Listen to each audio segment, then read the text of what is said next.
ఉన్నవన్నీ ఎందుకో మంచిదని తీసుకెళ్ళిపోవడం బెటర్ నాతోనే. అందుకని నేను డొనేట్ చేయను. దెన్ వాట్ అబౌట్ డబ్బు? ఇప్పటిదాకా సంపాదించిన డబ్బుని ఏం చేస్తారు మరి?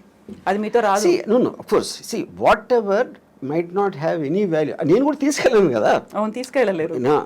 నా బాడీ అంటే నేనేంటి మా అయితే నేను ఒక బిల్లు రాసి ఇక్కడ డొనేట్ చేయండి అని అలాంటివి చెప్పొచ్చు. అదే నేను డబ్బు కూడా చేయొచ్చు. అది చేయకపోయినప్పుడు they will send me as it is. But money and this మీరు మీరు చెప్పకపోయినా సరే it will rightfully go to whatever the legal aspect of the hereditary laws ఏదైతే ఉన్నాయో దానికి వెళ్తుంది. So I'm not in control of that. నేను బతికున్నప్పుడే ముందే నేను అనుకుంటే ఇస్తాను. అది ఎలా చేస్తారు కదా, చాలా మంది చేస్తారు. వాళ్ళు దానాలు ఇవ్వచ్చు, ఎవరికో రాసేయచ్చు, ఏదో చేస్తారు. Anyway that happens. సో ఇప్పటిదాకా మీరు ఏ దానము చేయలేదు, చెయ్యరు కూడా అస్సలు? బ్లడ్ డొనేషన్ దగ్గర నుంచి నెవర్. నా ఇష్టం వచ్చిన వాళ్ళకి నేను ఐ గివ్ మనీ. జనరల్ పీపుల్కి నేను they have to have some connection to me. If they are in need మిమ్మల్ని అడిగారు అంటే, if they are in need మిమ్మల్ని అడిగారు ఆ టైం అంటే నాకు వాళ్ళ మీద ఫీలింగ్ బట్టి అడిగారు కాబట్టి ఇవ్వడం అనేది ఉండదు. అంటే ఇప్పుడు సపోజ్ ఒక అంటే ఇప్పుడు డొనేషన్ ఎప్పుడు మీరు ఒక వికలాంగులు లేకపోతే పేదలు లేకపోతే మన ఏమంటారు దాన్ని ఎయిడ్స్ అంటే ఎయిడ్స్ వచ్చినప్పుడు చెప్తున్నాను. అంటే I'm just what ever comes to my memory అలాంటి ఆస్పెక్ట్స్లో. ఎందుకంటే ఒక జాలి ఉండాలి, ఒక ప్రజలకు సేవ చేసే. ఇప్పుడు నేను సేవ చేసేది కేవలం అందమైన అమ్మాయిలకి. ఇప్పుడు నేను ఒక పర్టికులర్ టైంలో నేను ఒక అమ్మాయి నేను మాట్లాడుతూ ఉంటే అమ్మాయి ఢిల్లీ నుంచి వచ్చింది. తను ఆప్ పార్టీ మన కేజ్రీవాల్ అరెస్ట్ గురించి మాట్లాడతాను. నేను వేసుకున్న డ్రెస్సు చాలా అందంగా ఉన్నావు. నేను అది అనుభవిస్తున్న టైంలో నువ్వు కేజ్రీవాల్ అరెస్ట్ గురించి మాట్లాడతావు. అలా కేజ్రీవాల్కి నాకు సంబంధమే లేదు. అప్పుడు ఆ టాపిక్ మూలాన నేను ఆనందించే ఆస్వాదన తగ్గిపోతుంది, అది డిస్టర్బ్ చేస్తుంది. అప్పుడు నీకన్నా కేజ్రీవాల్ నాకు ఎందుకు ఇష్టం అవ్వాలి, నువ్వెందుకు అనుకుంటున్నావు నాకు చెప్పాను.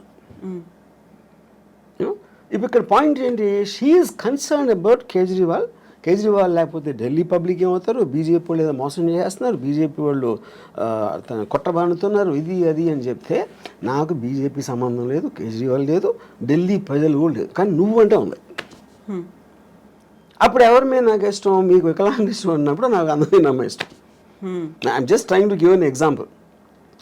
సో అప్పుడు నేను ఒక అమ్మాయి అందాన్ని కెమెరాలో బంధించడానికి నేను లక్షలు ఖర్చు పెడతాను. అదే లక్షలు వాళ్ళకి ఇవ్వచ్చు కదా, స్కూల్ కట్టేసేది కదా అంటే నేను చేయను. ఎందుకంటే I'm getting happiness out of that. నా కోసం ఖర్చు పెట్టుకున్నాను, అమ్మాయి కోసం కాదు. ఎవరి మూలానైతే నాకు హ్యాపీనెస్, నాకు అనేది అండర్లైన్ పాయింట్ అక్కడ. అప్పుడు పవర్ఫుల్ మెన్, బ్యూటిఫుల్ విమెన్, ఇలాంటి కొన్ని కేటగిరీస్ ఉంటాయి నాకు, వాటి మీద ఖర్చు పెడతాను. ఆ అమ్మాయి రియాక్షన్ ఏంటప్పుడు? She start laughing. ఎందుకు laughing? Because why is Kejriwal Delhi people and they are better then your beautiful body అని అడిగా. అది నాకు చెప్పాను. నేను చెప్తున్నాను క్లియర్గా, నాకు నువ్వే ఇష్టం, వాళ్ళు కాదని. నీ బాడీ కన్నా వాళ్ళు ఎందుకు నాకు ఇష్టం ఉండాలి అని నువ్వు చెప్పాను. Maybe in the way I talked and all that she suddenly started laughing. ఎందుకంటే ఆన్సర్ చెప్పలేక. సో కేజ్రీవాల్ గురించి వాటి గురించి అసలు మిమ్మల్ని అడగొద్దు, పాలిటిక్స్ గురించి, దేని గురించి, unless I'm interested. I might have been interested in suppose మన వైసీపీ దాంతో once the election is I'm film maker. ఆ ఫిల్మ్ మేకర్ నేను అనుకున్న తీసాను, అయిపోయింది, ఎలక్షన్ అయిపోయింది, రిజల్ట్ వచ్చింది. So I'm off that. అంటే ఒక పర్టికులర్ సినిమా తీస్తున్నప్పుడు ఆ సినిమాకి సంబంధించిన టాపిక్లో కాన్సన్ట్రేట్ చేస్తాను. సత్య తీసినప్పుడు I was very much in to the underworld. For example 26/11 తీసినప్పుడు టెర్రరిజం, ఇంకోటి ఏదో తీసినప్పుడు ఆ పర్టికులర్ సినిమా ఉన్న మూడ్లో నా కాన్సన్ట్రేషన్ అనేది డైవర్ట్ అవుతూ ఉంటుంది ఆ మ్యాటర్ బట్టి. సో ఇప్పుడంతా శారీ మీదే ఉందా? బికాజ్ కరెంట్ ప్రొడక్షన్ కనుక. ఆ తర్వాత మళ్ళీ ఆ మూడ్ మారుతుంది. మారచ్చు. సో రంగీళ తీసినప్పుడు అదొక రకమైన మూడ్లో ఉన్నారు. అంటే అంటే మన మైండ్ స్టేట్ ఆ వర్క్లో ఉంది కాబట్టి దానికి రిలేటెడ్ సబ్జెక్ట్స్ మీద ఆటోమేటిక్గా మీకు అటెన్షన్ ఎక్కువ ఉంటుంది. సో ఈ సినిమాలు తీసిన ప్రతి దాంట్లో కూడా అమ్మాయే కనిపిస్తుంది, అమ్మాయి డ్రెస్సింగ్ కనిపిస్తుంది, అమ్మాయిలో ఉన్నటువంటి ఆ బ్యూటీ అనేది కనిపిస్తుంది. ఇంకా ఇంతకు మించి బియాండ్ ఇంకా మీరు ఆలోచిస్తారని మేము ఎక్స్పెక్ట్ చేయొద్దు, అంతే కదా? అని ఇందాక చెప్పాను కదా నేను, అంతే. My primary thing are powerful men and sexy women, beautiful sexy women.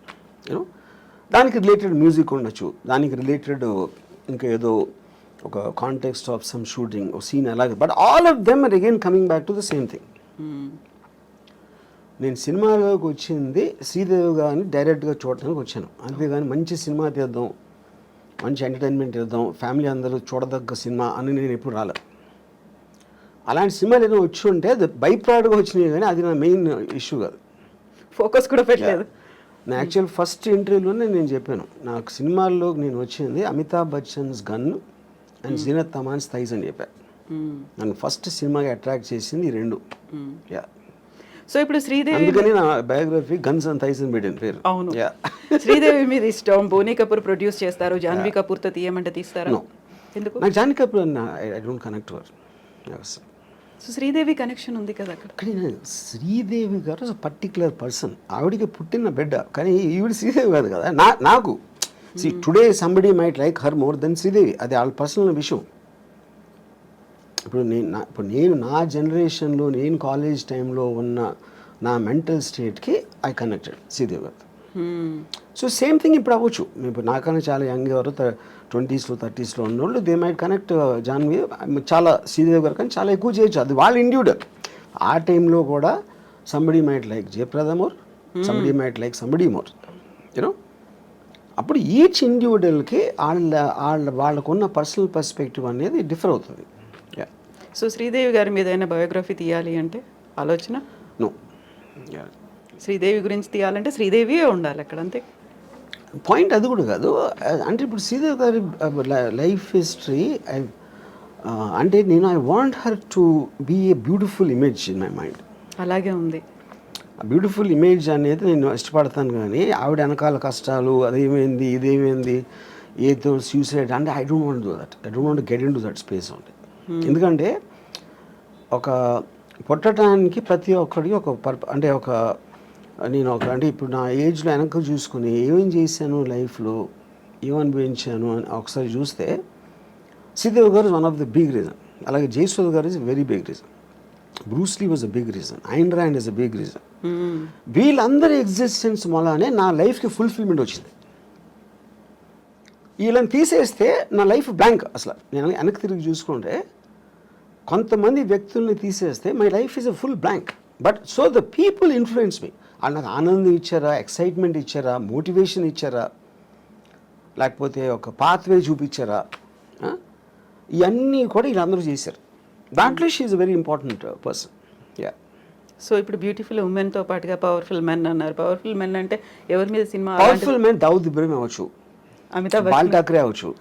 Amitabh Bachchan Amitabh Bachchan actor, Amitabh Bachchan చేసిన క్యారెక్టర్ బాల్ ఠాక్రే సర్కార్ అవ్వచ్చు. లేకపోతే అంటే ఇట్ ఈస్ ఎవరో పోలీస్ ఆఫీసర్లు, ఎవరో gangsters, terrorist, Osama bin Laden అవ్వచ్చు. All of them interest me. Porn stars అవ్వచ్చు.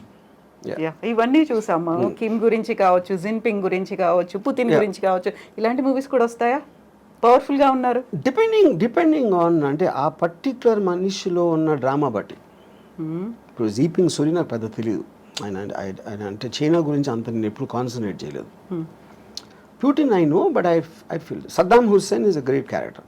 అంటే సినిమా స్టోరీకి సంబంధించిన ఇది అని చెప్పేది. యూనో అలాగా డిపెండ్స్. ఇప్పుడు ఐఎమ్ ఆల్సో ప్లానింగ్ ఒక film 9/11 world trade center attack ring leader Mohammed Atta అని, అతని మీద ఒక పిక్చర్ ప్లాన్ చేస్తున్నాను. సో పవర్ఫుల్ మెన్ అంటే ఇలాంటి వాళ్ళే కనిపిస్తున్నారు. అంటే హూ మేడ్ ఇంపాక్ట్, అంటే వాళ్ళు ఒక వరల్డ్లో ఒక మార్పు తీసుకొచ్చారు. Whatever it may be, negative or positive, negative positive అనేది ఉండదు ఎప్పుడు. దట్స్ వెరీ బిగ్ మిత్ అది. వాళ్ళు దే గో అగెయిన్స్ట్ ద నామ్. ఇప్పుడు హిట్లర్ సెకండ్ వరల్డ్ వార్ వచ్చిన మళ్ళానే ర్యాపిడ్ అడ్వాన్స్మెంట్ అయింది మొత్తం వరల్డ్ అంతా. ఎప్పుడైనా మీకు కటాస్ట్రాఫిక్ ఇన్సిడెంట్ వచ్చినప్పుడు ఆటోమేటిక్గా అడ్వాన్స్ అయిపోతుంది. అప్పుడు మీరు అలా చూసుకుంటే హిట్లర్ మంచి చెడ్డ చేసి కూడా తెలియదు. ఎవరికి చెడ్డ? అప్పుడు పోయిన వాళ్ళకి. అడ్వాన్స్మెంట్ మూలాన ఫర్దర్ జనరేషన్స్ విపరీతంగా దాంట్లో బెనిఫిటెడ్. యా. సో మీరు అనుకున్న నెక్స్ట్ పవర్ఫుల్ మెన్ అనేది ఎప్పుడు స్టార్ట్ అవుతుంది ఆ ప్రాజెక్ట్ అనేది? Very soon.